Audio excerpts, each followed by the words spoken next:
नमस्कार नमस्कार मंडळी, नमस्कार. घरोघरी आता खरं प्राण्यांची संख्या आपल्याला वाढलेली बघायला मिळते. आपल्या भारतीय जीवन पद्धतीमध्ये, विशेषतः महाराष्ट्रीयन जीवन पद्धतीमध्ये प्रामाणिक कुत्र्याला भरपूर स्थान आहे. आणि खरोखर घरामध्ये एखादा तरी पाळीव प्राणी असावा. आपला कंठाळा, आपला थकवा या प्राण्यांच्या संपर्कामुळं, त्याच्या सहवासामुळं खरोखरच निघून जातो. आणि घराचं खरं गोकुळ, नंदनवन या प्राण्यांमध्ये करण्याचं सामर्थ्य असतं.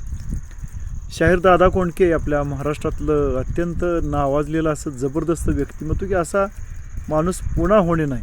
दादा कोंडके हा माणूस पुन्हा होणे नाही. हर हुन्नरी माणूस, शाहीर, अभिनेते, दिग्दर्शक, निर्माता, कितीतरी भूमिका आणि प्रत्येकाच्या मनावरती आधी राज्य करणारे आमचे दादा. आपल्या या इमानदार प्राण्याविषयी मग काय म्हणतात? माझं माझं म्हणीत होतो, त्यांनीच मजला सोडलं. अन जन्मोजन्मीचं गड्या तुझ्याशी नातं जोडले. चल र वाघ्या रडू नको, पाया कुणाच्या पडू नको.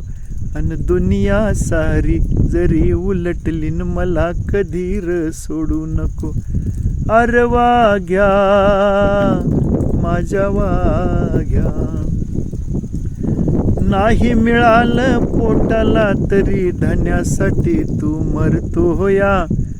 माणूस मातुर पैशासाठी खून आईचा करतो या.